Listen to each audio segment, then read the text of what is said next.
We are live. Hello, everyone. Semi-retired Bob here. I talk about the carnivore diet, all things related to the carnivore diet, and miscellaneous odds and ends. As you can see, we have Dave Mack from At Zero Carb. We have Russ from Homesick Buckeye, and I'm pretty sure everybody knows the Quack Master Rick from Charger Mopar. Yep, things are going to go bad. Russ did something for us here. Just before we get started here, let me just say, because there's four of us, I'm not running scrolls at the bottom of the screen today. So remember that none of us are doctors. Nothing you hear on the show is medical advice. It's for entertainment purposes only. Now, let me see if I can make this thing work. I think I heard that, some people probably coming in the room here. But I think I heard that laughter is like medicine. So you can call me Dr. Buckeye for the purposes of. Yes, let me see if I can make this work. Oh, you want to start out the stream with that, man? Yeah. Why not? Oh, yes. Greetings and salutations, ketogenic people all over the world. I want to Family, it's your Reverend I.B. Low Carbon here today with a special full screen message and an inspirational message for all the ketogenic family around the world. But today, family, it's not just any day. It's a wonderful day. It's a special day because today is the birthday of our dearly beloved deacon, brother semi-retired Bob, family. And we want to wish him a special and happy birthday. And just as this is no ordinary birthday and no ordinary day, our brother Deacon semi-retired Bob is no ordinary deacon. He is a special deacon, a beloved deacon, a deacon with a story that only a ketogenic living can tell. Family, our brother Bob, who hails from the great state of Ohio. If you know me, you know I have a soft spot in my heart for all our beloved Buckeye beef eaters. And family, this Buckeye beef eater hails from the Ohio, but traversed and matriculated his way to the mean streets of Omaha, Nebraska. And family, he has been there for some time working as he travels the mean streets of Omaha, Nebraska, seeking out sugar-sick souls that he could save and bring into our wonderful way of ketogenic living. And family, this deacon, boy, he was struck down with heart ailments and struck down with obesity. But family, as we know, just when you think you can't make it another day, come on, somebody. Just when you think there's no answer, no way out, here comes keto. Yes, sir. Ketogenic living has saved our brother, dear beloved semi-retired Bob, and now he's living his best life out, walking, out seeking out sugar-sick souls, telling them of the power of protein, telling them that he's fueled by fat. Come on, somebody. Telling them they have no fear of cholesterol, no fear of diabetes, no fear of these things if they get on the path to ketogenic living. And I'm here to tell you today, this ketogenic meaty warrior is out in these streets telling folks that frosted flakes aren't great. He's telling folks to put them biscuits down and get some beef that's ground. Come on, I wish I had a witness today. He's telling them that they don't need to be eating fruits and vegetables full of fiber, weighing down their guts and fogging their minds. What they need is fat and protein. What they need is fatty meats and eggs with the yolks. Okay. Now let's... Oh, shoot. I screwed that up. Stop that screen.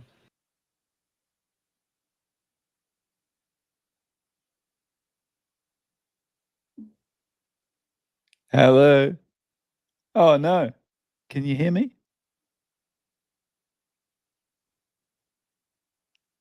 We got no sound.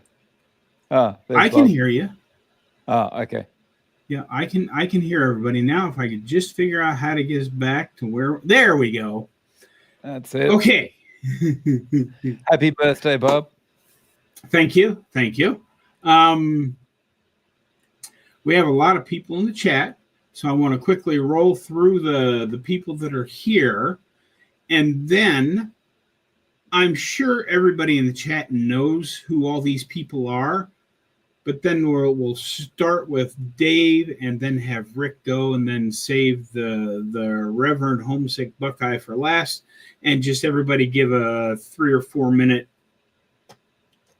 hi, how are you? This is who I am kind of thing. But Target Prime Rib is here. Feral Grandma is here. Amanda's Violin and Adventures is here. Hello, I'm glad you're all here. It really does mean a lot to me that you all showed up. Jay is here. Paul is here. And let's go ahead and jump in on this because Amanda had a question earlier, sort of a question. So glad to be home from the hospital. I'm going to write a letter to the cardiology team. They are out of date. Couldn't even answer my what is worse, high LDL or high triglycerides question. Of course, my answer to this is if you're eating a proper human diet, neither of them really matter because they're going to be set where your body thinks they should be if you're eating a proper human diet. What do you think, Dave? Yeah, I think so too. I mean, like the whole thing is if you're eating appropriately, then you shouldn't have to worry about what's going on, So yeah, it doesn't really matter. But the fact that the doctors can't answer this at all is pretty atrocious. Yeah. How about you, Rick? Any opinion on this? No sound. Sorry, Rick, I can't hear you. Let me check and see if I did anything stupid here. I don't think so.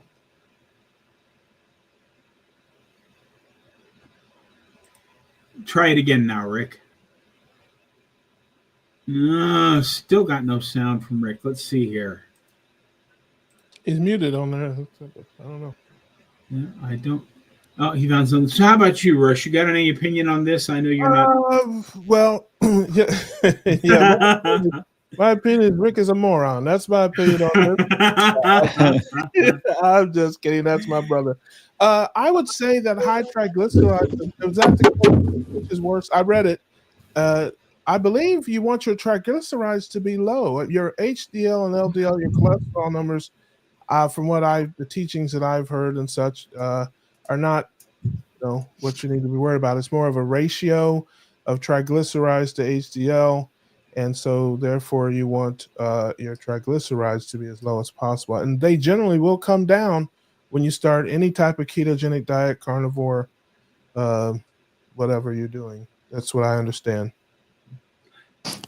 Okay. Can you hear me now? Yes. Go ahead and give us your thoughts on this, Rick. My little black menace assistant decided to play with the cord that goes to the mixer, and he pulled it out. He's over there looking at me. I think I fed him, but I think he just wants to hang out here. But anyway, when it comes to health, I'm the worst person to ask because I haven't been to a doctor since 1996. So I wouldn't know a triglyceride from, a tricycle. But I would assume the few times that I've taken my blood sugar, it's usually, anywhere from 60 to 90. And sometimes it's been below 50. And I've had people tell me, well, that's too low, aren't you going to feel dizzy? And I'm like, I just went for a bike ride and I checked it and it was around 53 or something like that. And they said, well, you don't feel dizzy? I said, no, I don't feel dizzy. But I mean, think about it.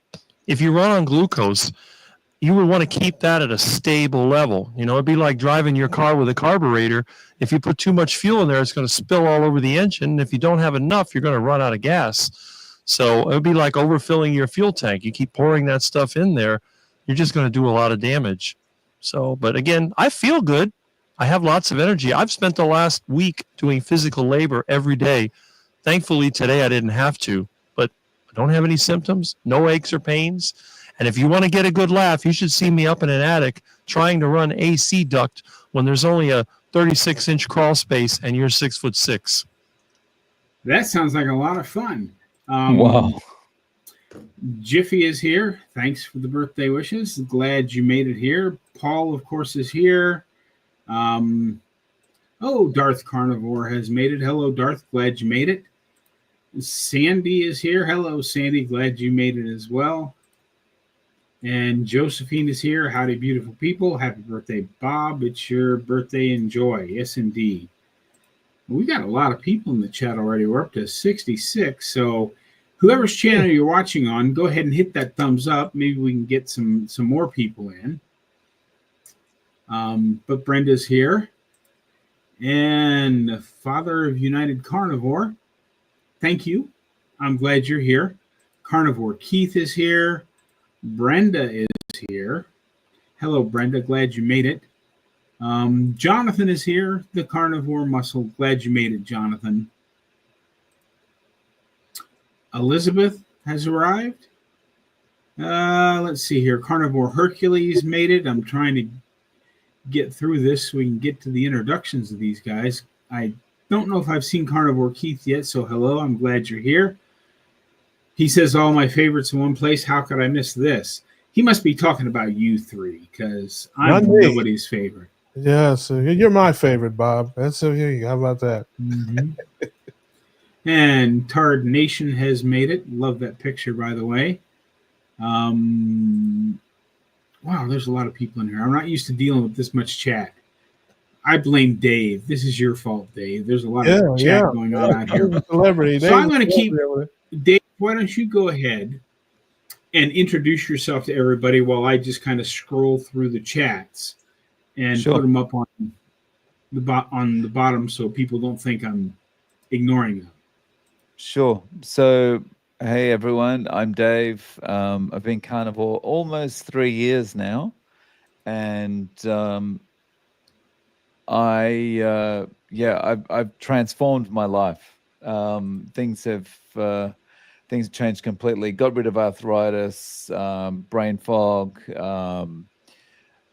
I've improved symptoms I had from a stroke, gum disease gone, all that kind of thing. And so I'm a very passionate advocate of carnivore now. And I've completely removed all ducks from my life as well as part of and so that's me. So very nice to meet you all. If I've already met you, very nice to see you again. And that's about it from me. Okay, Rick, go ahead and tell people who the Quackster is. Well, I'm the original carnivore quack. You know, a lot of times they say these carnivore doctors are quacks. Well, I'm not a doctor. I'm a ductor. And this is the first rubber ducky I ever had as a kid. Somehow I still have it. You can see that it's chewed up because as a kid, you know, we like to chew on things. But this man over here, he started his very amazing interview career by interviewing this quack right here and then going on from there to interview the world's best carnivores. There's nobody else that has a better list of all the carnivore experiences than this guy right here. Now, as for me, I started carnivore when Reagan was president. It was 1983, and I was a very frustrated kid, and I wanted to give myself a heart attack. I was skinny and short, and, I mean, the girls were bigger than me. They used to pick on me, and I hated my life. So I thought, you know what? I don't like smoking. I don't like drinking. Drugs, not for me. But what is the one forbidden thing that they told you back in the 80s? Fat. So my idea was maximize the meat and maximize the fat. Ditch the margarine, hit the butter, hit the lard, hit the tallow, and live like that. And hopefully I get a heart attack before I had to go to high school. And then, you know, but my story's all over the internet, and you can see that I'm going to be 57 in a few weeks. And I think I'm doing pretty good. You know, I can outwork the 20-somethings. I don't have any aches or pains. I got a full head of hair, which I think that's genetic because these guys over here are healthy too. But, you know, it's just luck, I guess, in that case. But other than that, the carnivore diet works really well for me, and I love the food. I never get tempted because I call everything else duck food. And that's the reason why I'm the duck man. Thank you, Rick. And Russ, tell everybody who you are. I was going to say that, and he has a duck killing field in his backyard, so that's why he's also got it there. I am Russ Mitchell, homesick Buckeye. I am originally from Ohio, but live in Jacksonville, Florida now. And I'm an evangelist, but more important than all that, I like to make people laugh and smile. I'm a naturally silly guy, a natural born idiot. And so I do a show on Tuesday nights, 8:30 with this clown over here is on there. Everybody that's on the panel has been on the show. And it's the Keto Cookout, and it's on Tuesday nights. Just a fun live stream. Anybody can come in and that. But in terms of, and I tend to talk about ketogenic living because I'm an evangelist. And a lot of people, in my experience, when you start talking carnivore, they look at you like you got 3 heads and like, I'll never do that, rah, rah, rah. So I talk about ketogenic diets and that to get people in, to get people interested, and then you smack them in the head with a ribeye.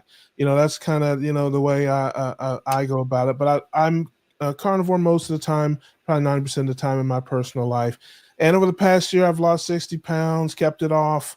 I've got my A1C down to 4.8. I've got my fasting insulin down, everything, all my liver numbers down. And so, much the same as everybody. And listen, I talk about it openly and honestly on my channel. And I struggle, from time to time. I've got, I fall off the wagon. I got one leg off the wagon a lot of times anyway, but my story is still being written, and you don't fail until you quit. So we're going to keep fighting every day.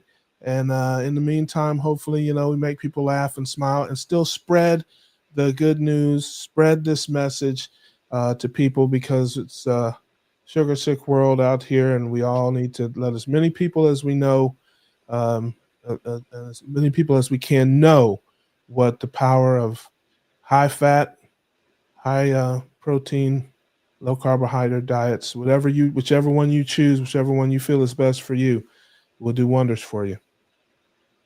Okay, and we've got our first question here. Jersey Mike asked, does keto carnivore diet reduce knee pain, inflammation, and arthritis? I'm going to go ahead and take this one first, and then we'll see what everybody else has to say. You have to understand, because if you're watching from somebody else's channel and you've never actually seen this old guy before, I started off 3 years ago. I couldn't stand for more than 2 to 2.5 minutes without severe pain because I had arthritis and spinal stenosis and a partridge in a pear tree. The list goes on and on and on. And now if you go look at some of my current videos, I've been walking on average 2.5 to 4 miles a day for the last month. So yes, the short answer is absolutely yes. The carnivore diet will reduce knee pain, inflammation, and arthritis. But that's just my story. How about you, Dave? Did you have any success with any of that stuff? Yeah, I had arthritis in my left knee. And about 2 months into carnivore, the pain's completely gone. And has only come back when I've tried to do something like reintroduce some green leafy veggies or something like that, It's amazing. I went from struggling to walk to, enjoying running, walking 90 minutes at a time. It's awesome. Yeah. Can't, it was just life-changing. Great. And I'm going to skip Rick on this because he's going to say, well, I've been doing this for 41 years and I've never had arthritis or any of that stuff, because he's, look at the guy. He's been carnivore for longer than many people watching today have been alive. So how about you, Russ? Have you had any luck with this? There's no doubt about it. First, I'd like to say shout out to Jersey Mike. I used to love your subs. I don't eat them anymore. But once upon a time. But yeah, there's no doubt about it. Ketogenic diets in general, all of them are anti-inflammatory. They are naturally diuretic, and a lot of people have inflammation from water retention. When you get those carbs down, get your blood sugars down, get your insulin levels down, you will naturally just let go of the water and the inflammation and many of the things that cause those problems. And yes, you just like Bob, I had a lot of those problems with walking and standing and things like that. I talked about on my channel, I hadn't been in a grocery store for 7 years before October of 2023. due to just, a couple of things, but one of them was getting around was tough. And so now I walk around Costco like I own the place. So, it's just, it will make a difference. No doubt about it. Excellent. And Anthony has a question here that says, what the heck is the sugar diet? I don't know exactly what the sugar diet is because I And an haven't American watched, diet. That's what I haven't been watching any of these people that have been pushing it. But what I can tell you is that you can either go to a high fat, moderate protein diet, which is what carnivore is, or you can go to a high carbohydrate, moderate protein diet. As long as you're alleviating the Randall cycle, which is what causes inflammation in the body. And don't ask me to explain how that works. If you really want to know about that, you can go over to Professor K's channel. He's got a whole playlist about it. You can spend 15 or 20 hours deep diving into that stuff and learn all about it. But both of those diets, because they will help reduce inflammation, you will feel better. You will lose weight if that's all you're interested in. But one of those diets is devoid of nutrients that the body needs, which is why people only make it on average 4 to 5 years on the people that eat on the other side of the aisle from carnivore, because they're missing out on key nutrients. And most of the people that quit that lifestyle say that the reason is they had a catastrophic health failure. That's my thoughts on that. Dave, have you seen any of these people out there pushing the sugar diet? So I've seen Bart do reactions to one of the guys, the screaming guy. I think it's Cole or Coleman or something. Yes. Screaming about the sugar diet.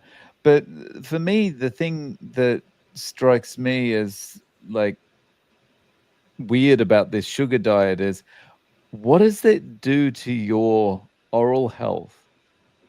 That cannot be good for your mouth.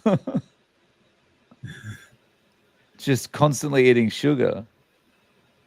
Yeah.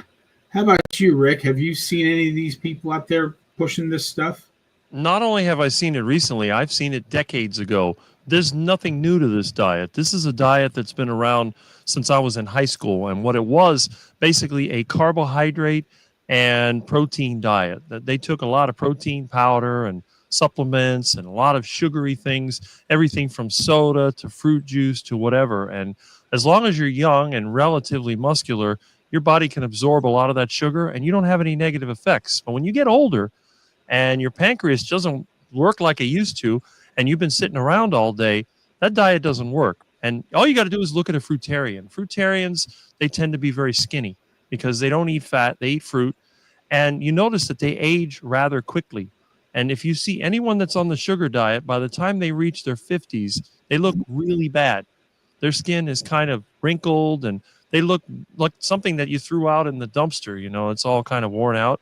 Now, all you got to do is look at somebody like Durian Ryder. I mean, look at this guy. He's been doing this sugar diet for a long time. And I think he's younger than me. But he looks kind of old. I mean, he is lean, but he just looks old. And I think he's even used steroids. So I think if he would have been on the high-fat protein diet, he'd probably look more like Dr. Baker.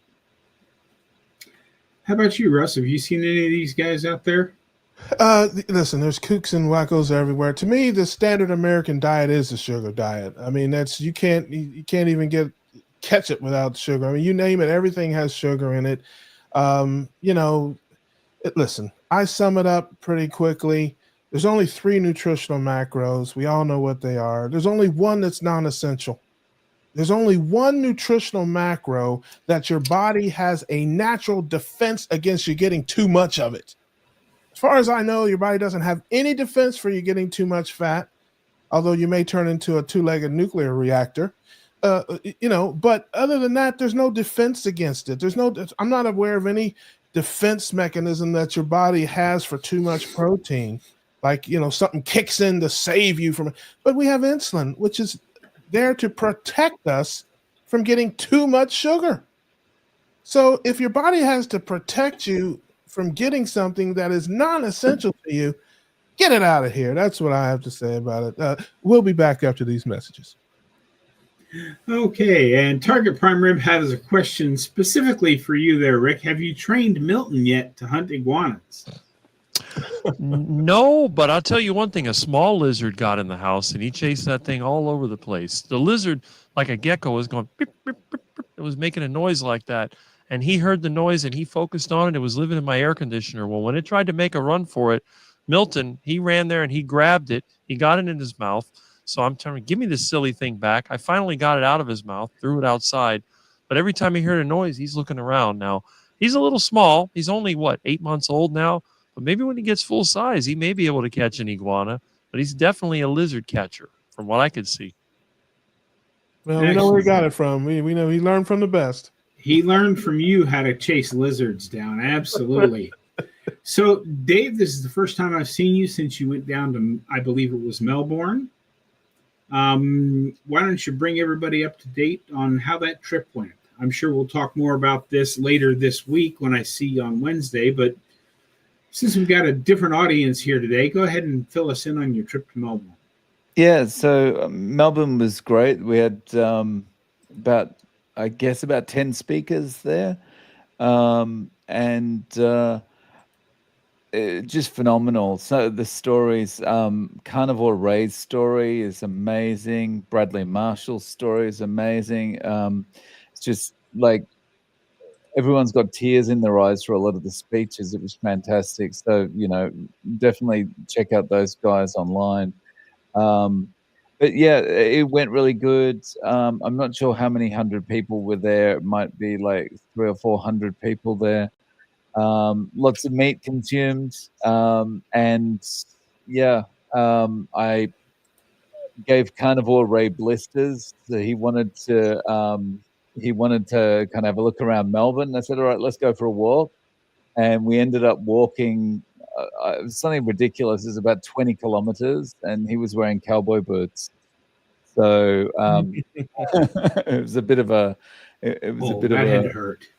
Yeah, but we had good steak along the way, and yeah, it was great. Okay, let's see here. Rick, I'm mad at you because I'm still waiting for my massive heart attack, but I keep failing miserably because I just keep getting thinner and healthier. He's blaming you for that, Rick. Everybody blames me for everything. When it comes to being thin, there's nobody thinner than me. I'm so skinny I could pass for a vegan, maybe a 30-year-old vegan, but I could definitely pass for a vegan. Yeah. And there's one thing I want to get into here real quick since we have everybody here, because I had a question on my channel. Is it possible to eat too much fat? And of course, the short answer is it's possible to eat too much of anything. Even water in excess is not good for us, but it's very, very hard to eat too much fat because fat is what will really blast into your satiety hormones. And the other thing that goes along with this is everybody is always worried about how much they're eating. And they're afraid that gluconeogenesis is going to make their sugar go through the roof if they eat just a little bit too much.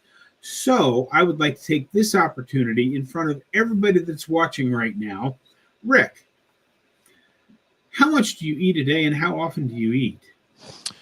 Well, I don't think I eat that much, but usually I eat about 2 pounds of meat per meal, and I eat 3 times a day. So, of course, when eggs were cheap, I was eating a dozen eggs a day, and I eat about maybe a cup of yogurt and 3 to 4 ounces of cheese daily. And look at him, guys. Everybody watching, does anybody see any fat on that guy? Do you really think? Now, I'm not saying everybody can eat like that because Rick is been doing it for a long time, and he is a very active person. He does a lot of heavy, hard work, but eating that much every day should tell us that I don't think we need to be nearly as worried about how much we're eating. as opposed to what we are eating. Do you have any Yes, thoughts on that, Russ? well, I was going to say, yeah, Rick looks like a well-dressed number 2 pencil. I think that's, I think that's okay. But the question you tell me if I'm wrong because I'm wrong a lot, was can you eat too much fat? It wasn't can you eat too much. And my answer to that would be that depends on if you have somewhere to go. So if you have to go to work, yes, you can. You can, but if you can stay home, no. I would say that's how to answer that. But was that the question? Can you eat too much fat, or was it can you eat too much? The question was, can you eat too much fat? But I wanted to move that on into both. Yeah, listen, I'm a Dr. Barry guy. Shout out to Dr. Barry. He's probably somewhere falling off a tractor in the woods somewhere right now. But he just says, eat when you're hungry, eat till you're full, and that's it. I keep it simple, man. I'm not bright enough to understand all the gluconeogenesis, all that stuff, man. If I'm hungry, I eat. If I'm not hungry, I don't. And I eat fatty meats and eggs with the yolks until I'm not hungry anymore. And that's how I do it at this stage. Now, maybe later when I get further down the road, I'll, kind of zero in. But I kind of have the shotgun approach right now. Maybe I'll get to the sniper level at some point when, when I get to where you guys are at. And last but certainly not least on this topic, Dave, what are your thoughts about this? I don't think you can. Fat's so satiating, right? So if you prioritize fat, then I don't think you can overeat, because your body just goes, yeah, I've had enough, I'm done. But even if you could, I mean, it's a little bit like alcohol in a way. It's self kind of regulating or self-restricting, right? Because if you were able to eat too much fat, you're just going to be in the bathroom, right? I think so. Now, let's see what we got. Another comment here. Ate lizard tail in Vietnam a couple of times. Had a good sized tail, close to 12-inch. Downright tasty. Odd thing was they would bob their head and make a noise that sounded like they were saying, okay. I've never actually eaten lizards or iguanas, but as Rick has told us, the tail is the tastiest part of the iguana, isn't it, Rick? You're making me hungry thinking about lizards. Now I'm getting cravings. After this, I'll have to head to the canal. Yes, indeed. Yeah, the canal. Have you had any luck finding duck eggs down there at the canal yet, Rick? No, I haven't been there. I was helping a friend of mine with some legal issues, so we were going over the documents, and I just finished with it just before this started. So maybe afterwards I'll go there and go egg hunting when it gets dark. I'll go there with my basket and, go over there like, what was that? A tisket, a tasket, or I got my little basket or something like that. And this is a good one. Keep in mind, Rick says a cup of yogurt doesn't mean the chemical experiments from the retail sector. You make your own yogurt, don't you, Rick? I make my own. Excellent. Let's see what we got here.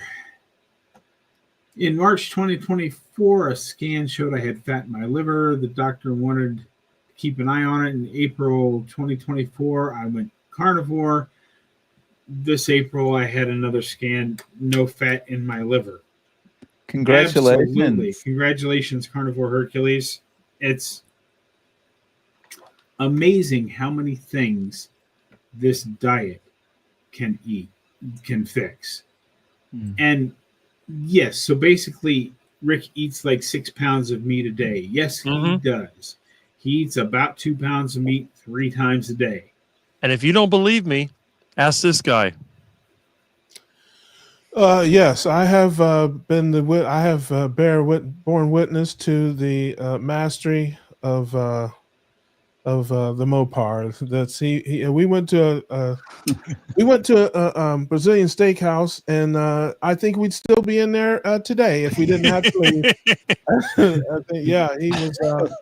It was like feeding time at the zoo, family. It was just an amazing thing to behold, and I'm still trying to figure out how to monetize him and Darth Carnivore, because Charlie is half man, half amazing. I'm here to tell you today, family, this guy, Clash of the Titans. I'm talking King Kong versus Godzilla. Set it up at the only loser would be the Brazilian steakhouse. I can tell you that. There would be no loser between the two of them, because I'm telling you, it's unbelievable what these guys can do to fatty meat. Mm-hmm. Let's see here. IT says I got cramping issues in the legs last time I had been on carnivore for a couple months. Also a lot of twitching. I'm just getting back onto it now. So yes, muscle cramping and leg twitching is a thing.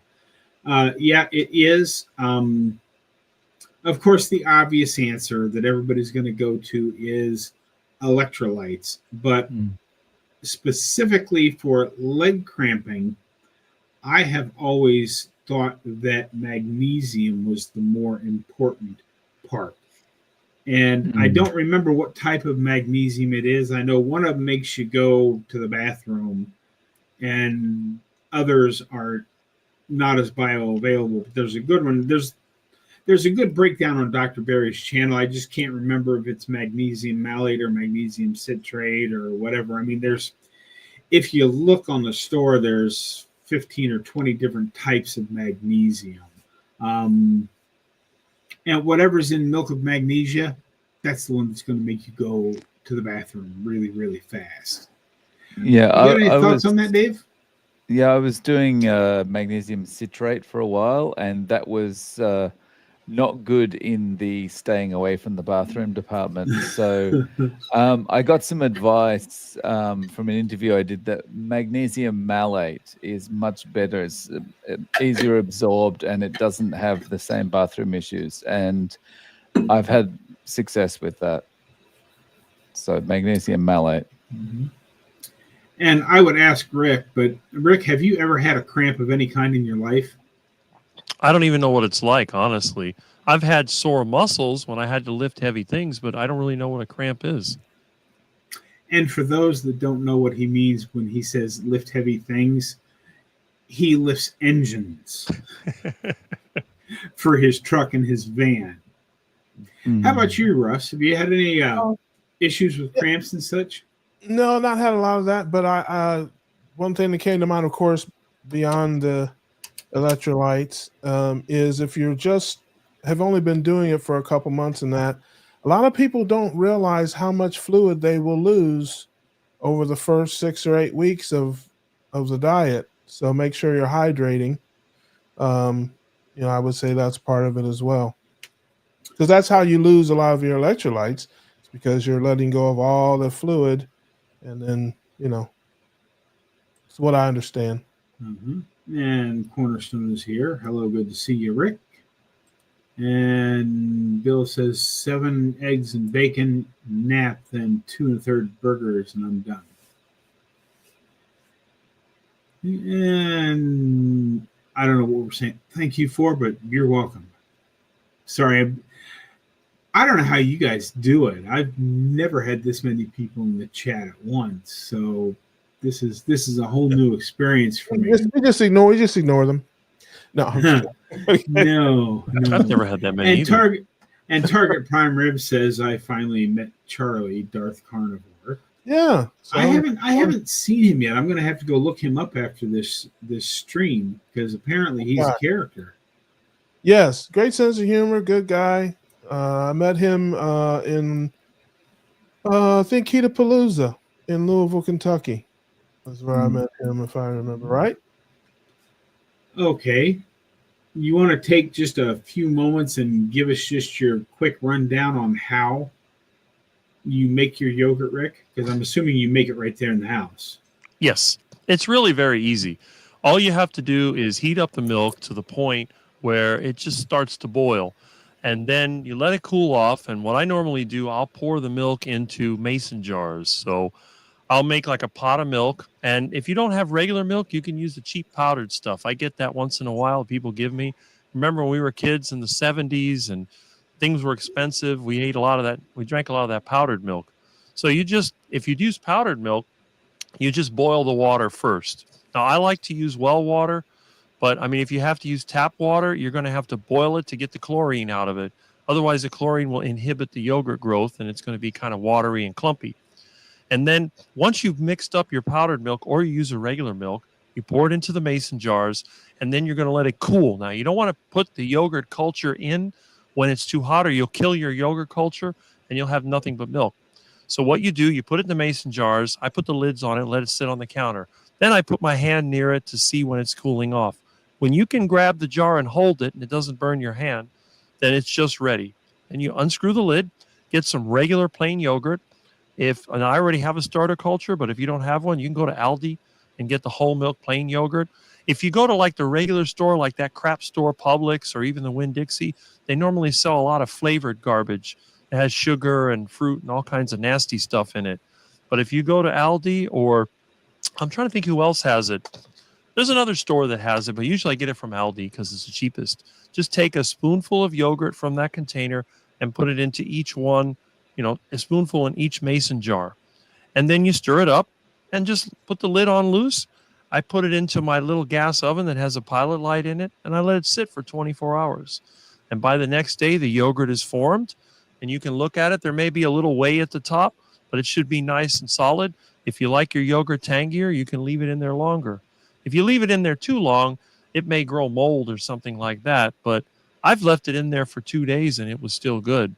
But generally, 24 hours is what you want. Commercial yogurt is typically fermented faster, so it's not quite as good. And a lot of times they add thickeners and they strain it. They put other stuff in there to speed it up. But real yogurt takes at least 24 hours to make a good yogurt. And I make it about once a week. And that mason jar, it's a standard size. I eat half of that every day. So I do consume a lot of dairy. I think a lot of the carnivores don't do dairy because it interferes with their diet. They can't lose weight. But in my case, when you're as skinny as I am, and as Bob said, as active as I am, it doesn't matter.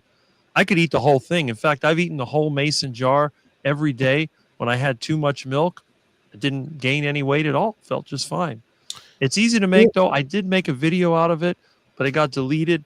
I'm going to have to do it again. I'm sorry. Did the man just say he ate a mason jar? I don't think that's carnivore. I'm not sure. Okay. Well, we've already heard from Rick on what he eats. How about you give us a little rundown, Dave, on what your normal day's food intake? Are you eating 6 pounds of meat a day like Rick is? I'm not. I'm not someone who can stay thin like that. I have to kind of manage what I'm eating. But the good news is, being carnivore, you don't feel like you've got to keep eating. The hunger is really based on how much energy you're expending. I'm not a particularly active person, so I just have one meal a day. And what I was doing is I was eating about just over a pound of ground beef and about 8 to 10 eggs a day before. And I think now I'm probably it goes from between 6 to 10 eggs a day, but I'm changing more to eating steaks. A couple of Wagyu steaks each day if I can find some decent ones. But and typically that's either breakfast or it's like around 1-2 in the afternoon. Just depends on the day, how I'm feeling. Okay. Yeah, and I am very similar to Dave. I have been on a 1 pound of ground beef and 8 to 12 eggs for a long time, until eggs got so doggone expensive. And now I'm having ground beef with a side of ground beef because I can get a whole nother pound of ground beef for less than a dozen eggs. So, which do I like better? Well, I like ground beef better. So I've just basically been eating 2 pounds of ground beef a day. I also don't eat that meal 3 times a day like Rick does, but I do eat about 2 pounds of food at a time. And I would like to get together with Rick and this Darth Carnivore and go to a Brazilian barbecue sometime, because I can put it away too. How about you, Russ? What's a normal day eating look like for you? A normal day for me is first meal of the day is scrambled eggs and something with coffee, iced coffee. I drink iced coffee. And it could be, just whatever, sausage or ham or steak or whatever. Today I had some salmon, some things there with eggs. That's generally the first meal of the day. And then later in the day, I just have whatever fatty meat. Could be steak, could be ground beef, could be oxtails, could be roast, could be just lots, just whatever.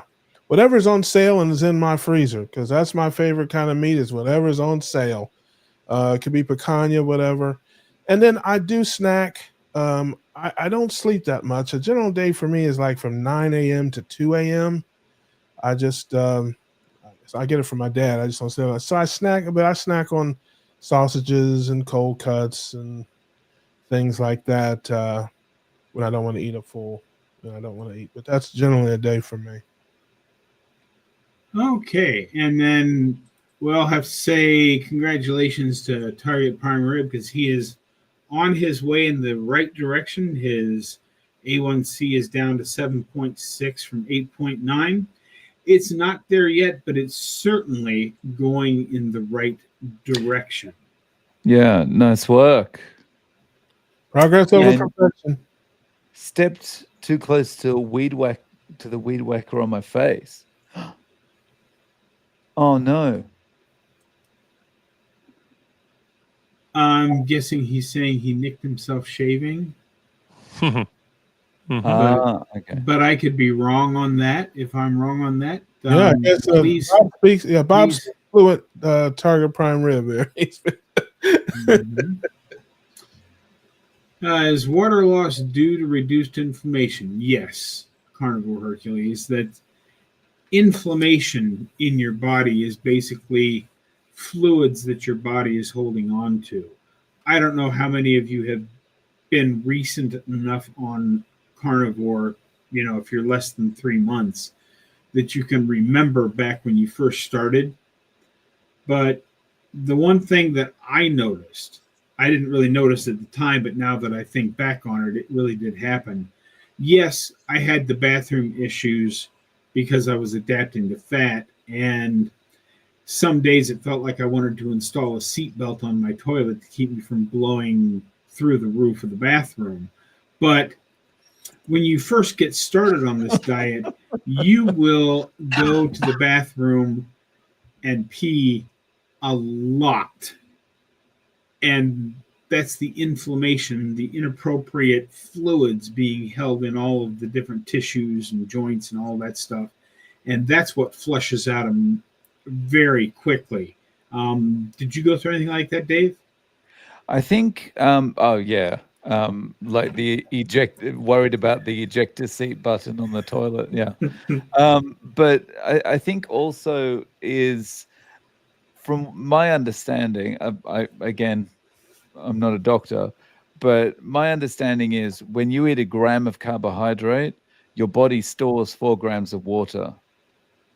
So when you go on a diet where you're basically cutting carbohydrates altogether, well, that your body doesn't need to retain that water anymore, and you're not eating any carbohydrates going forward, then you're not, putting those 5 grams on for every gram you're eating. Yeah, I found another good comment there. Wow. Rick was so inspired by your lifelong journey with carnivore. Put my 6-year-old on it. She's become very bright at math. She's now 8. Yes. And Nice. I wish we could all go back in time and feed our kids differently, because if we knew then what we knew now. I was just reading a study. It came out earlier this year.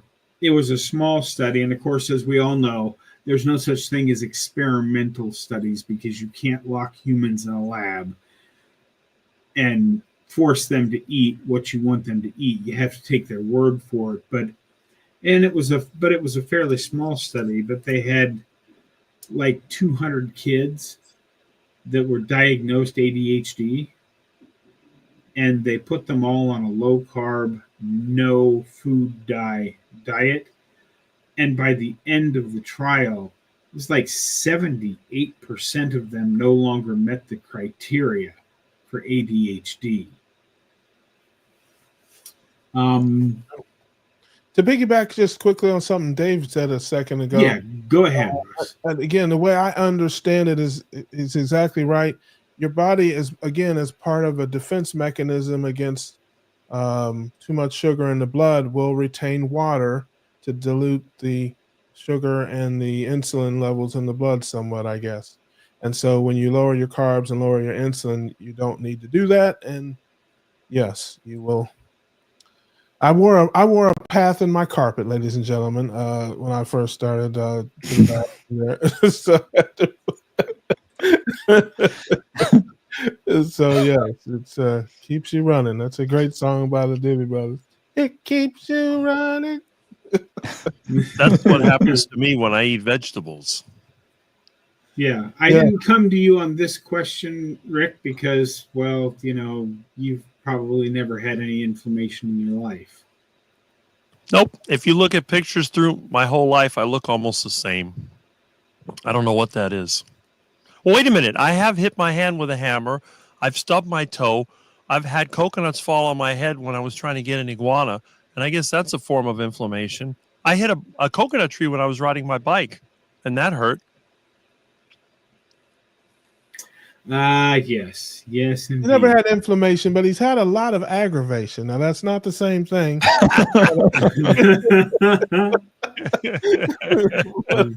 It's a similar effect, Mm-hmm. And Target Prime Rib put out a $5 super chat. Thank you, young man. I really appreciate it. Put this towards moving from the testing zone. And Booby Goats is here. I'm watching Mommy Dearest. For those of you that aren't following Booby Goats channel, her name is Erin, I believe. I'm terrible with names, but she lives out on a farm. She's got a bunch of chickens and other things, and I'm not sure which causes her more grief, all of the animals that she has to chase after or all of those kids that she has to chase after, because she's got a whole stack of both. So if you haven't checked her out, be sure and go check out her channel at some point. So and she looks a lot younger. Does she have a bunch of kids or a bunch of children? Because kids are goats, aren't they? I'm confused here. Yeah, I meant children, but I believe they have kids as goats also. She can correct me whether I'm wrong. I think they've got just about every kind of animal you can think of. I don't know that they have any cows. Yes, but I do know. But I know I've seen chickens and ducks and turkeys and goats. Other than that, I don't know.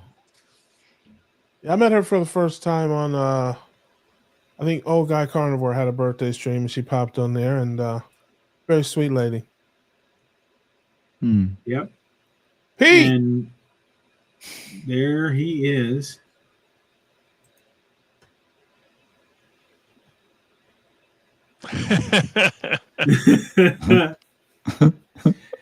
And he could have some parasites. He lives down there in the swamplands of Florida, and he's actually probably just got a couple of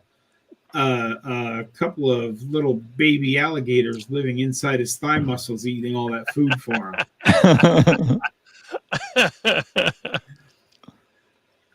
I love to eat. I'm having a pork chop right now. Yeah. And for those of you that are unfamiliar with Dave's channel, he's basically the interview guy. He puts out other videos, but he's got, I think, what are you up to now, Dave? 1,091? About 1,100 now. Yeah. That was just last week, ladies and gentlemen. That was just last week. That's crazy.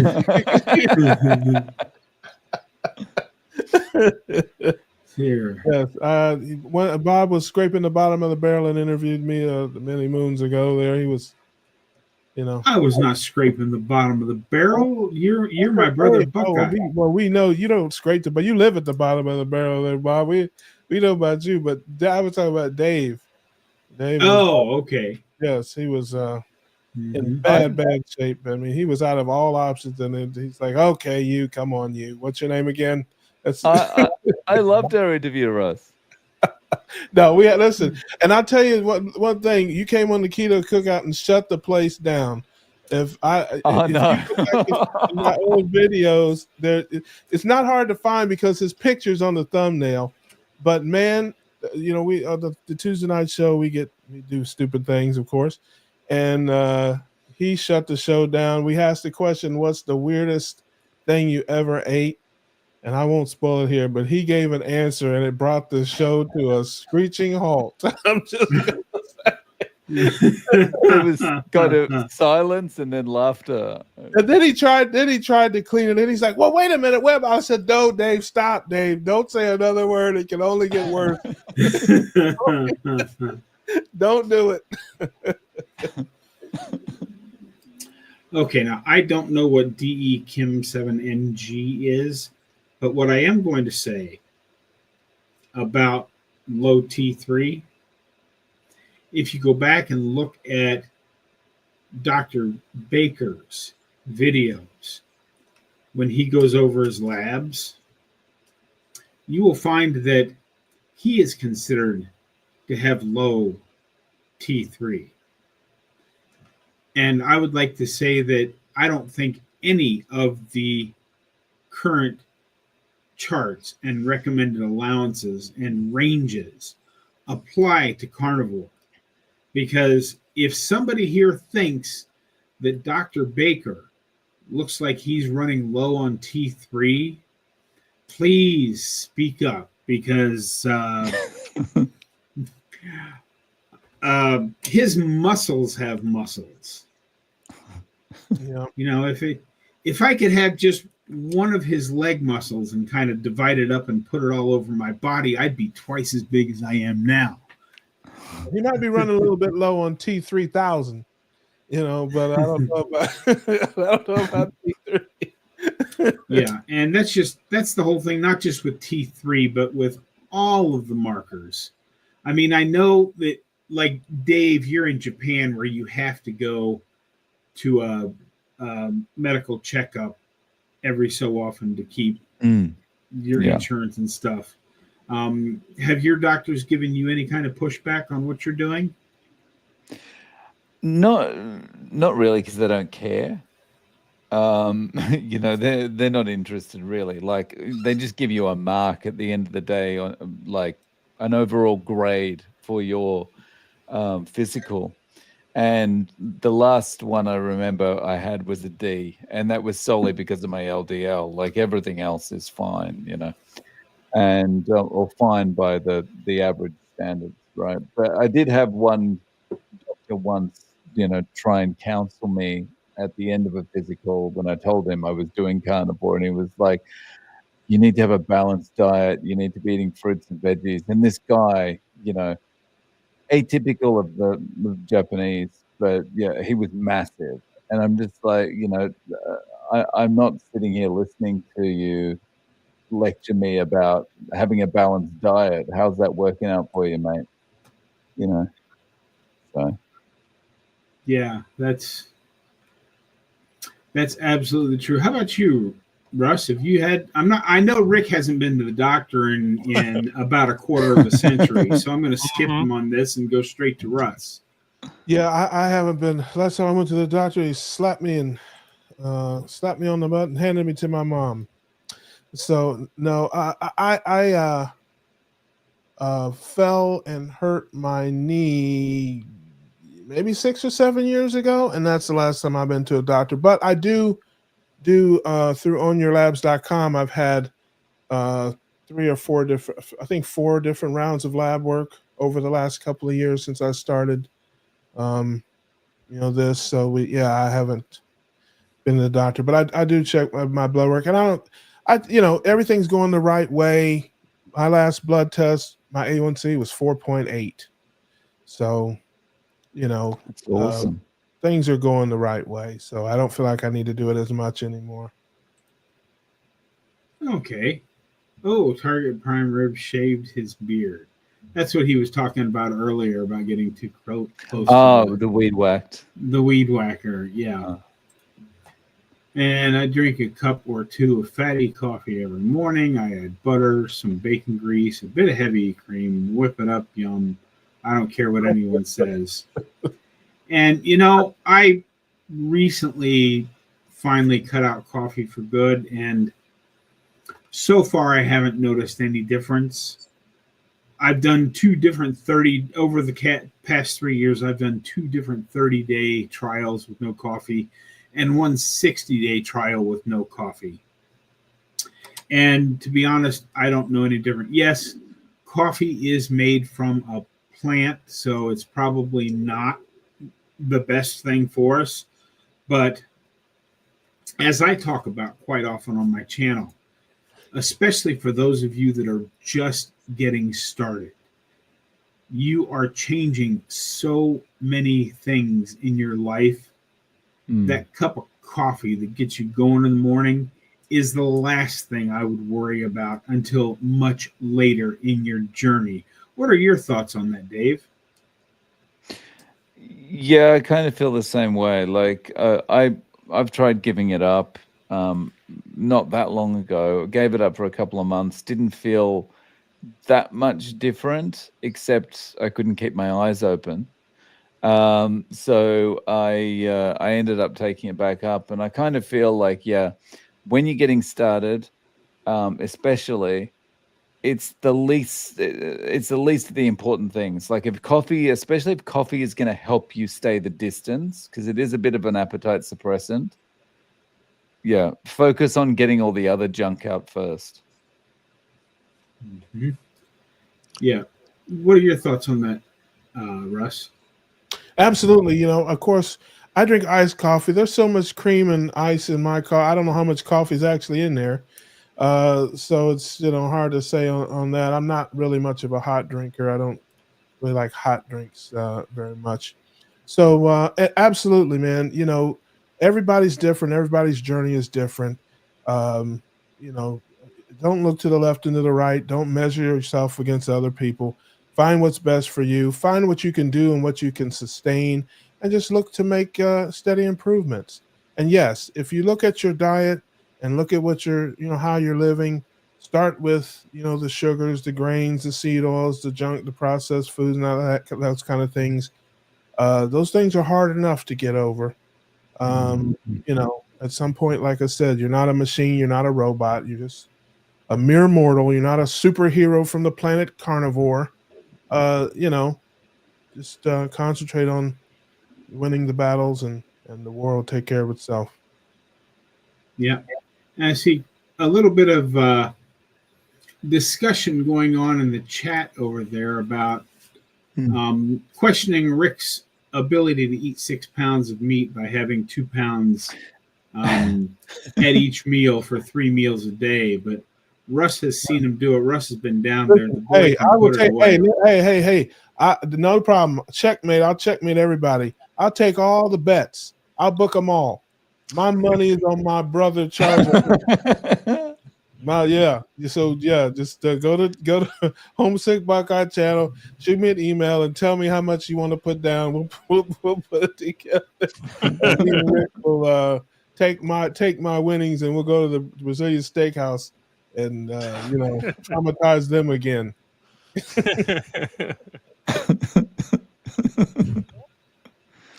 The most I can eat in any one sitting is 4 pounds. That's my maximum. In one sitting. In one sitting. That's my maximum. I said it was 6 pounds in a day, right? Like a full. Yeah. Yeah, that's what I said. My money's on the Mopar, brother. We can't lose Oh yeah. I because mean, because I'll cheat anyway. Even if he can't, we'll cheat. So yep. I'm sure I could put away, 3 or 4 pounds of meat in one sitting at the Brazilian barbecue, Mm-hmm. but there's no way I could go back and eat that much 4 or 5 hours later. I would be stuffed for Yeah. at least 12 or 15 hours. Mm. I Oh, find okay, that let's two see. pounds is a comfortable amount. Mm. Yeah. And, as I point out to people as I'm making my videos, Rick has been eating this way for 41 years or so. So he has a very different metabolism from most of us for for eating meat. I never get tired of it. Mhm. And Dustin gave us a $10 super chat. Thank you, Dustin. So how is that pork chop, Rick? Is it any good? It was delicious. But you know me, I don't put anything on it. I just cooked it up, let it cool off, no salt, no spices, just plain old pork. the only thing he puts on it is his lips and teeth. And you also notice that unlike most carnivores, I don't use a knife and fork. Yes, caveman style. I'm a caveman. My mom always called me a caveman. I prove her right. Now you did act like you had some sense when we went out there. I have to say there you didn't. Well, that's because you were there. I am somewhat civilized. And I know you gentlemen, especially Dave, is really, really busy. We've gone over the hour. I'm going to keep going until we get caught up on comments. But if any of you guys have to bail out, that's perfectly fine. I'm here If for you the want to group. hang out, then that's okay too. I'm here till you kick me out. Cool bananas. Okay. Looking hopefully to find some questions here. Let's see here. I used to have periodic ringing in my ears, but that stopped after going carnivore. Yeah, there's so many things that I didn't realize that I had until I heard somebody else talking about it.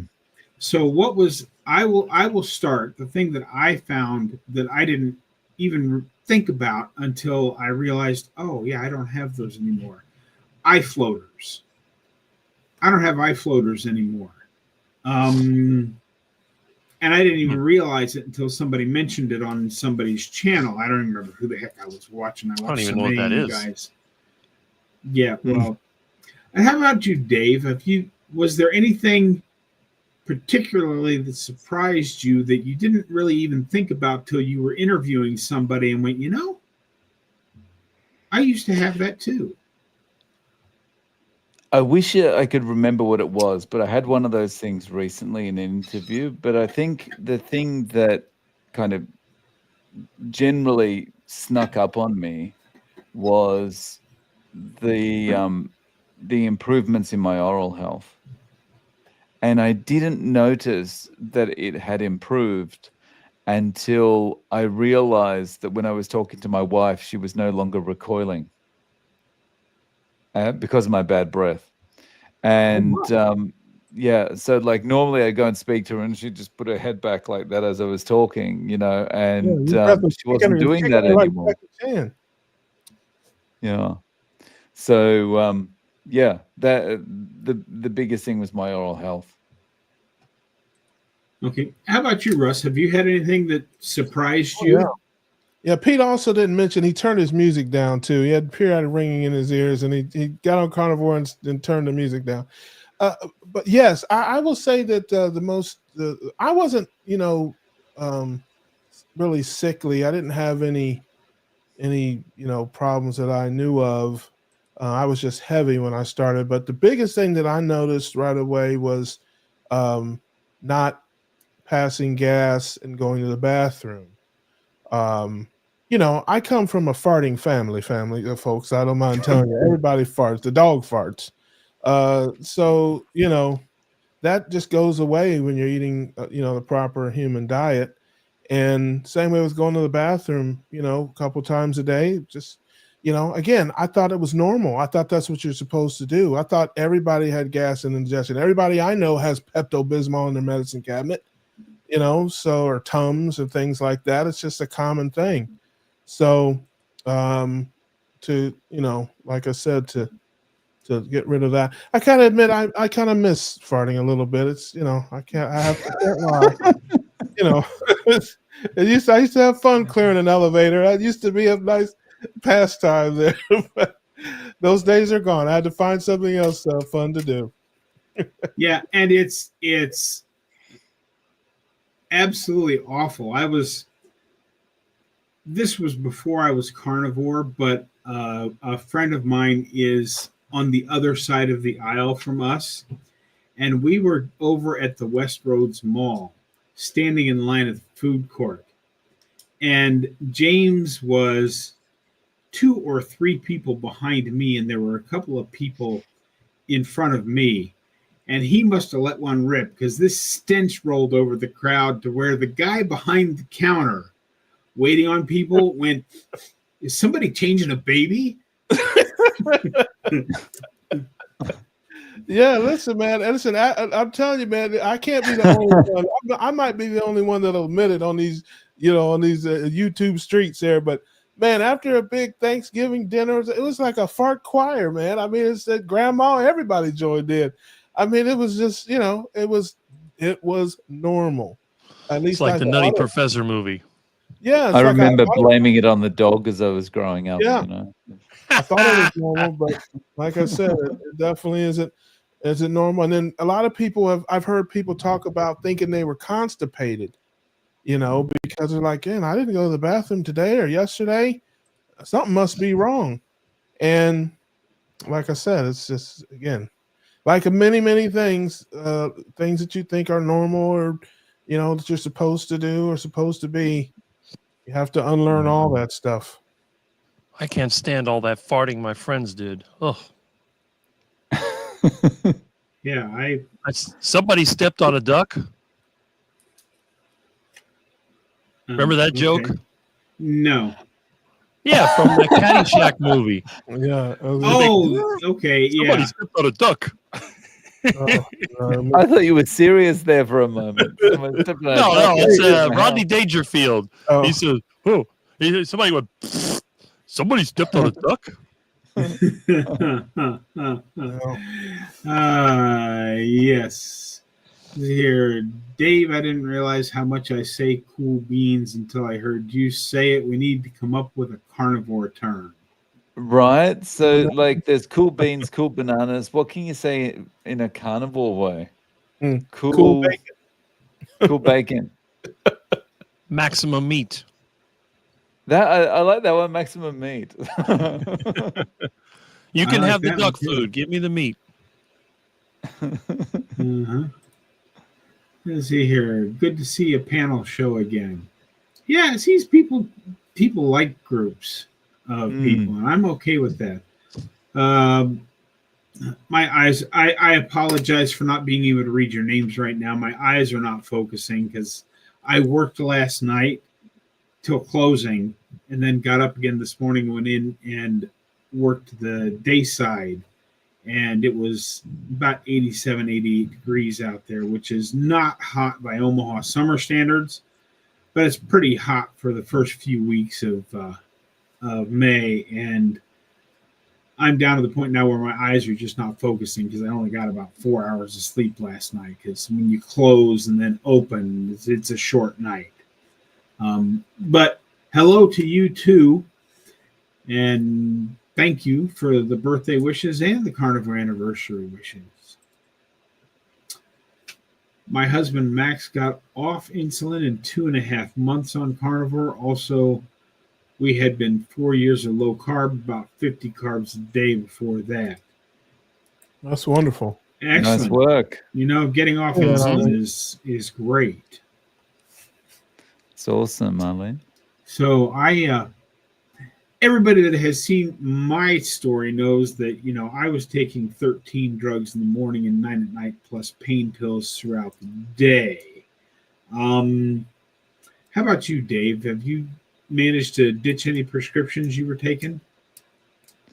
No, I wasn't on any prescriptions. The only thing I'm on is a blood thinner because of the stroke that I had when I was 17. But yeah, other than that, I haven't had anything. Yeah. How Excellent. about you, Russ? Yeah, we know Rick doesn't have any drugs because Oh, I found this bottle from my old prescriptions. Yeah. what year is that? Eckerd. Let's see, 1978. It's probably expired. Yeah, it's cough medicine. It's a glass bottle. But yeah, Ecker Wow. Drugs went out of business in 2000. Yeah, Yeah. he takes iguana feet and duck bills and boils them down into a elixir. You know? Mhm. Back And then, the yeah, doctor used to make house calls. Yeah. How about you, Russ? I have never in my life had any medication other than antibiotic. It was a bad night, and she knows who she is. And if I ever see you again, you're gonna have a problem. But anyway, yeah, no, never any medications other than antibiotics in my life. Okay, I'm just I've never trying to been on catch up. antibiotics. So, Rick, that now makes a good smelling salts. Ooh, this stuff is strong. It's like some real strong whiskey. I mean, it must be mostly alcohol. Yeah, well, you know what else they used to put in, it's hard to say if you were to do a chemistry experiment on a drop or two of that, what types of things you would find in cough syrup from the mid 70s. Because, Yeah, I mean, cocaine is a high probability. Mm. And several other drugs that have been discontinued since then. I just think it's amazing. You know, it's been all these years, and I mean, it's still there. Mhm. There's a good it's one. amazing you still have it. Rick needs to write a book of what he does. Like it'll be more than like a brochure. It's so Yeah. easy. If Yeah, it has a tail, it's on the menu. If it had parents, If it has a tail, it's on the menu. Yes, indeed. And we've got a broken carnivore from Missouri. Thank you for checking in. Oh, got a question. No, it's just quack, quack, quack, Quack, quack. you need to get a GoFundMe together for that guy and get him fixed. His new channel will be Fixed Carnivore. Mhm. Let's see here. Primal Lifestyle says I'm now on 99 weeks on carnivore. Dozen family members joining me on this way of life. That's great. Excellent. I mean that is really good because That's awesome. that's the hardest thing. I get asked the question all the time, whether it be about a brother or a sister or a spouse or a mom or a dad or a loved one, cousin, whatever. How do I get them to see and change? And I would say, unfortunately, there's nothing you can say to them that will sway their decision. You just have to lead by example. Mm. And when they reach the bottom, it's at that point where they'll go, Bob made some big improvements in his life. Maybe I should listen to what he has to say now. And that's when you get a chance to talk to somebody about it. But there is nothing you can say. How about you, Dave? Have you ever found an easy way to convince somebody to go carnivore? No, I think people have to be ready. And I agree with you about the leading by example thing. And someone I interviewed not so long ago made a really good point. Someone comes to them and says, look, I'm really interested in carnivore. Even at that point, she doesn't go into the big, long, in-depth spiel and all that kind of thing, because usually that ends up putting people off, right? So if someone comes to her and says, I'm really interested, what she does is say, okay, go and watch these videos. After you watch these videos, if you're still interested, come back and talk to me. Mm-hmm. How about you, Russ? Yeah, I have just a slightly different philosophy than many when it comes to this kind of stuff. And, I always say the carnivore diet is kind of like jail. It's not some place you plan to go. It's just somewhere you sometimes kind of end up. And for most people, that's what it is. There's not a lot of people who started out hardcore carnivores. They started out with keto, then they went to ketovore, and because what they found out is as they reduced their carbohydrate intake, they felt better. And then just as humans are, prone to do, they're like, well, hey, I can go a little further and a little further. And they end up with the carnivore diet because again, something I always say is those of us who have been doing this a long time have forgotten in many cases how utterly and completely bonkers we thought this was when we first started. It's normal to us now. We do it every day. We understand these things. But to the average person who has spent their whole life thinking fruits and vegetables and grains are healthy for them, has going to their doctor and all their friends and relatives are telling them all these things. It's just too much for them to kind of take on at once. So, I push the people to get their carbs down, lower their carbohydrate intake, that sort of thing, and then kind of push them more into the zero carb, life, because it's just something I think that, in my experience as an evangelist, most people aren't going to do it. And one other quick thing I will say, knowledge is everything. We're not in this, at least I'm not in this to fight food. I'm in this to fight misinformation. There are millions of people who are eating things every day that they don't like and they don't want because they've been told that it's good for them and they need it to be healthy. And so, for me, I think the important thing is to share information with people, tell people the right things. And I'm a witness. I'm a terrible example. I look like the before and after picture. Okay. I'm nobody's role model when it comes to this, but it's amazing how many people have emailed me, come to me and said, man, I listened to what you said and it's changed my life. I have handmade cards from people who thanked me for introducing them to the information. And they didn't do it at first, but one thing led to another. And they come to me and they say, man, I was watching your channel. I didn't even know they're watching my channel. So keep on keeping on. Share the message with as many people as you can. And trust me when I tell you, it makes a difference in people's lives. Yeah. I would, for this question from IT here, I eat pot roast. I won't say I eat it regularly because I'm primarily eating ground beef, but I did just have a pot roast yesterday for my birthday. But I can't really call it a pot roast because I don't put it in a pot. The one for my birthday, I took a 2.5 pound pot roast, cut it down the middle to basically turn it into 2 pseudo steaks and fried them up in my cast iron skillet. I have never had problem with any kind of beef. I would have to ask a follow-up question. When you say pot roast and you say you added bone broth, were there vegetables in there as well, or some kind of pot roast seasoning? Very few people actually have reactions to beef itself by itself. Any thoughts on that, Dave? Yeah, my thoughts were the same. I don't eat pot roast, but my thoughts were the same. Were there any vegetables in there? Yeah. Rick, I know you eat everything and anything. Well, I mean, when you say a pot roast, a lot of times what I'll do, I'll steam the meat in a pot. So what I'll do, I'll put some water in there and I'll put the meat on a grate and then just let it steam. Sometimes I just boil the meat and other times I'll roast it. I've never had a problem, but I can do it with beef. I can do it with pork, and I've done it with iguana. I've even done it with parking lot chicken, and none of them ever give me any issues. The only time I've had issues, and I have to admit, when I go to somebody else's house, and like you said, I've had pot roast, and then I've had some digestive distress.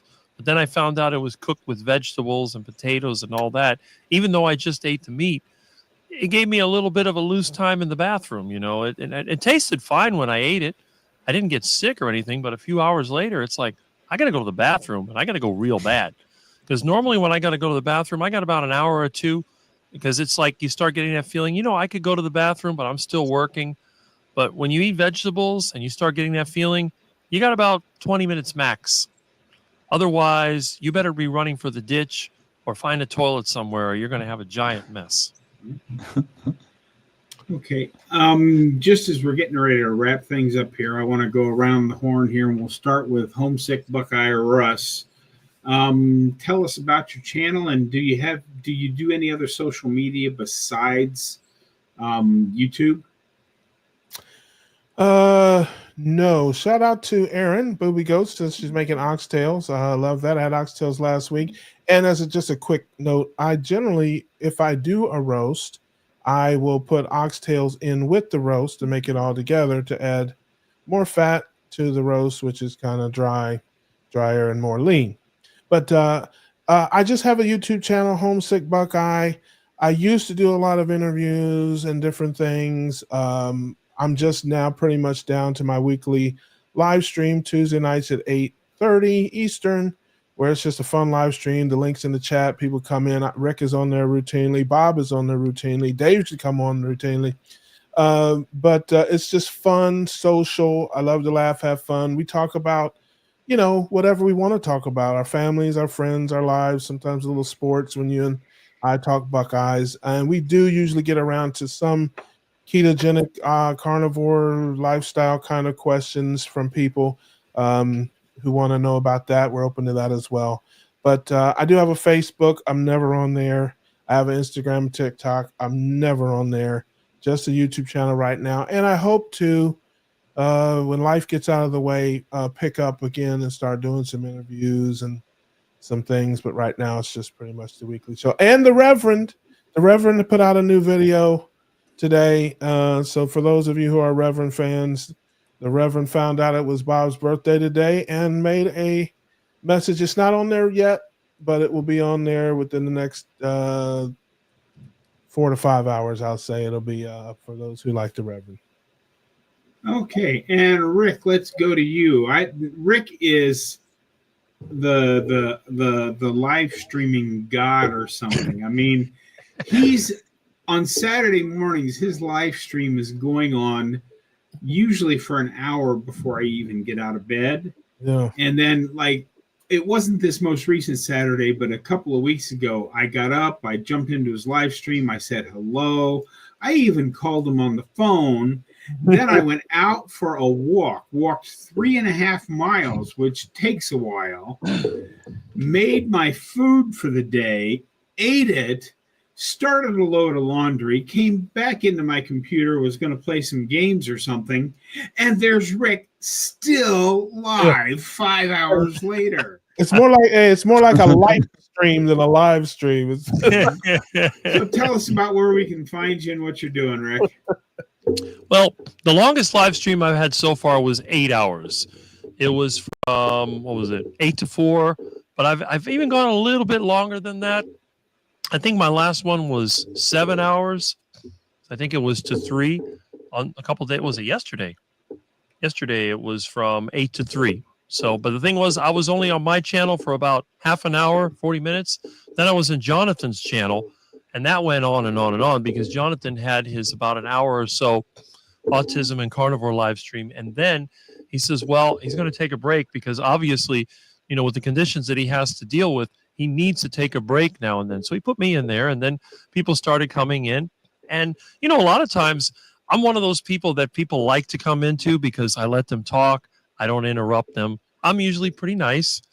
Some people tend to be a little bit aggressive, and I'll sit back and say nothing. But as soon as someone asks me to talk, then I don't stop. But I am aware of my time. I used to give lectures and seminars when I had my business, and I would always end on time. No one was ever bored.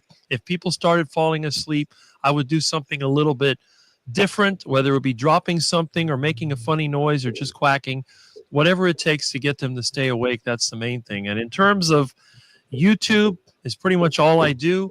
I do have a Facebook account, which I never look at because the only thing I've seen on Facebook account are bots. You have all these fake girls that say they want to meet you and all that. And, I can't believe anybody wastes their time on that. I've never used Instagram. I've only seen a couple of TikTok videos in my life. So if you want to see me, all you got to do is look out for this guy over here because every 2 weeks I'm a co-host on his channel and I drop in quite often. And you'll find me on all the best carnivore channels. So if you have a carnivore channel that you really like and you got some good people on there, the host is excellent, sooner or later you're going to see the big quack on there. I'm also, I think next week I'll be on Dr. Kiltz's channel Wednesday morning. They scheduled me for that. I haven't sent me the link yet, but Alia did say I was going to be there, so I'll be there. And again, don't forget this Tuesday, which is in a couple of days, I'll be over here with this guy, and there'll be something funny because I'm good at laughing at myself. I don't take myself seriously because, believe me, I'm the last person that anybody wants to imitate. I'm just here for entertainment and comedy value. So that's it. I'm not a doctor. I'm not an expert, but I've been doing this a long time. And hey, I'm here to keep you happy if I can. Okay, and last but not least, Dave, tell us all about the stuff and things and where we can find you. Yeah, so I'm on YouTube. You can find me by searching No Carb Life or @0carb. And got lots of interviews on there. I've interviewed everyone on this panel. Also, you can find me on Twitter, Real Zero Carb, and or X. And also, I've got a Facebook group, but that's kind of a long, weird URL. So you can find the Facebook group just by clicking on the link in any of my videos. Yeah, so that's me. Excellent. And of course, everybody knows me. At least I hope they do. Semi-retired Bob. I'm the weird one.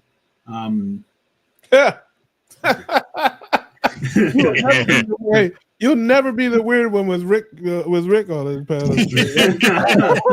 Yeah, the most you can hope for is second place on that one. But I want to thank each and every one of you for hanging out with me today on my birthday. And thank you to Russ and Rick and Dave. It was a pleasure to have you guys here today. And as I always say when I'm getting ready to close out a video, don't forget to get out there, be 1% better. Today, tomorrow, and every day. Have a great day, folks. We'll see you in the next one. Thanks, guys.